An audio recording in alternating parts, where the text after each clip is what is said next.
देखा है तो पाँच तो कहा सुनु सच्चरित्र वाला पुत्र सती प्रियतमा पत्नी पतिव्रता पत्नी स्वामी प्रसाद उन्मुख प्रसन्न रहने वाला पति स्निग्ध मित्रम प्रेम करने वाला मित्र अवंचक परिजनों। अवंचका का मतलब होता है, देखो वंचक का मतलब होता है ठगने वाले, धोखा करने वाले। अवंचक यानी जो धोखा नहीं करने वाले, ऐसे परिजन यानी नौकर चाकर।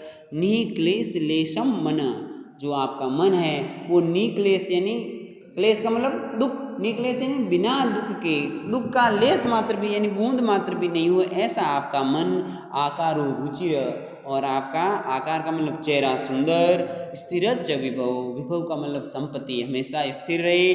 और विद्या उदातम मुखम, और विद्या में आपका मुख या मन हमेशा लगा रहे। ये सारे क्या है, अच्छे लक्षण हैं। कहते हैं ना सातों सुख चाहिए है, तो ये सुख अच्छे सातों कौन होते, क्या क्या अच्छे सुख है कि सारे आगे।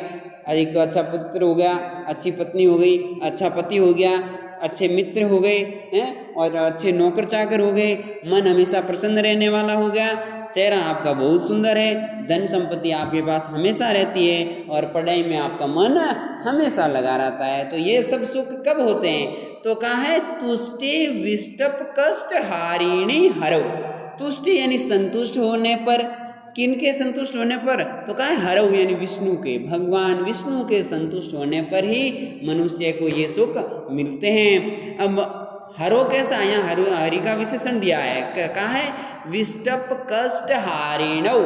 विष्टप का मतलब होता है पृथ्वी पर रहने वाले मनुष्यों के कष्टम यानी कष्ट को, हरिण यानी हरण करने वाला, मनुष्यों के दुख को हरण करने वाले, हरऊ यानी भगवान विष्णु के, तुष्ट यानी संतुष्ट होने पर ही देना संप्राप्यति, मनुष्यों के द्वारा ये सब गुण प्राप्त किया जाते हैं। अर्थात मनुष्यों को ये सब गुण तब मिलते हैं जब भगवान विष्णु मनुष्य के प्रति प्रसन्न है, मनुष्य से संतुष्ट है।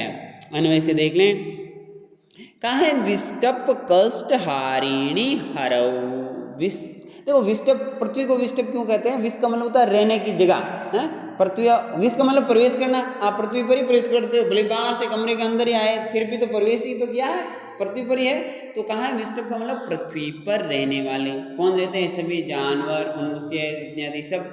तो कहा है मनुष्यों के कष्ट यानी कष्ट को, हारिणी यानी हरण करने वाली, हरव तुष्टे भगवान विष्णु के तुष्ट यानी संतुष्ट होने पर ही, देहिना यानी मनुष्यों के द्वारा, सच्चरित सुनो अच्छे आचरण वाला पुत्र, सती प्रियतमा पत्नी पतिव्रता पत्नी, प्रसाद उन्मुख स्वामी हमेशा प्रसन्न रहने वाले पति, स्निग्ध मित्र प्रेम करने वाले मित्र, अवंचक परिजन बिना धोखा न देने वाले नौकर चाकर, निक्लेश लेशम मन और बिना क्लेश के उसका मन, रुचिर आकार है सुंदर रूप, और स्थिर विभव, स्थिर इसमें लिखा नहीं वो पीछे है, स्थिर विभव यानी हमेशा संपत्ति स्थिर रहती है, तथा विद्या उदातम मुखम च प्रियते, तथा विद्या में मन लगने वाला मुख मनुष्य को प्राप्त होता है।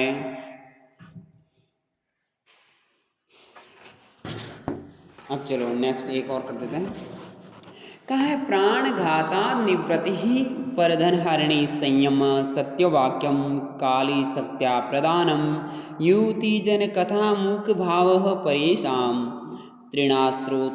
तृष्णास्रोतो विभंगो गुरुसु च विनय, सर्वभूतानुकंपा सामान्य सर्वशास्त्री अनुपहत विधि श्रेयसाम पंथः। अब कहा है श्रेयसाम पंथा, सबसे अंत में लिखा है श्रेयसाम पंथा यानी कल्याण के, एसाम पंथा यानी यह मार्ग है, यह कल्याण का मार्ग है। कौन सा कल्याण का मार्ग है, तो देखो कहा है कि मनुष्य को क्या करना चाहिए, प्राण घातात निवृत्ति, प्राणघात यानी प्राण को हरण करने से, किसी को मारने से निवृत्त होना चाहिए, यानी कि किसी को मारने के प्रति मनुष्य की रुचि नहीं होनी चाहिए, यानी कि हमेशा वो अहिंसावादी हो, हिंसा नहीं करी। पर धन हरणे संयम है, दूसरों के धन को हरण करने में संयम होना चाहिए। ऐसा नहीं कि मार्ग में जाते हुए एक बैग भरा हुआ मिल जाए पैसों का, क्या करोगे, जेब में डाल के चलेंगे, तो यहाँ क्या है सुख लेंगे, तो कहा है पर धन हरणे संयम, दूसरों के धन को हरण करने में संयम रखना चाहिए। सत्य वाक्यम, हमेशा सत्य बोलना चाहिए। काली सत्या प्रदानम, प्रदानम यानी दान देना चाहिए। कब दान देना चाहिए? काले यानी समय पर, और सत्य यानी अपनी शक्ति के अनुसार होना चाहिए कि किसी को जब आवश्यकता हो उस समय आप अपनी आवश्यकता, आपकी शक्ति के अनुसार दान देते हो, ये सब। और युवती जन कथा मूक भाव, युवती जन यानी स्त्रियों की कथा यानी बातचीत में मूक भाव यानी आपको या तो सुननी नहीं चाहिए। मूक भाव का मतलब तो होता है मौन रहना चाहिए। स्त्रियों की कथा, कैसी स्त्रियों? तो कहा है परेशान, पर स्त्री, परेशान यानी दूसरियों की स्त्रियों की कथा में आपको या तो मूक रहना चाहिए या फिर वहाँ से चले जाना चाहिए, यानी कि स्त्री बात में आप भाग नहीं लेना चाहिए। तृष्णा स्रोतो विभंग, तृष्णा मतलब लालच, लालच के स्रोत से विभंग, आपका मोह नहीं होना चाहिए, अत्यधिक लालच आपको नहीं करना चाहिए। गुरुसु च विनय, गुरुजनों के प्रति हमेशा विनम्रता रखनी चाहिए। सर्वभूत अनुकंपा, और सर्वभूत यानी सभी प्राणियों के प्रति अनुकंपा यानी दया रखनी चाहिए। ऐसी सामान्यतः सर्वशास्त्रेषु अनुपत विधि, सभी शास्त्रों में अनुपत यानी लिखी गई है ये विधि। ये विधि किसकी है? तो कहा है श्रेयसाम ऐसा बनता है, यह ही कल्याण का एकमात्र मार्ग है जो सभी शास्त्रों में लिखा है। तो कल्याण के मार्ग में क्या है कि आपका कल्याण तब होगा जब आप तो एक तो अहिंसावादी हो, तो प्राणघाता निवृत्ति, अहिंसा करते हो, पर धन हरणे संयम में चोरी चकारी नहीं करते हो, सत्य वाक्यम हमेशा सत्य बोलते हो, काले सत्या प्रदानम समय और शक्ति के अनुसार दान देते हो, युवती जन कथा मूक भाव परेशान, दूसरों की पर स्त्री कथा में आप इच्छा नहीं रखते।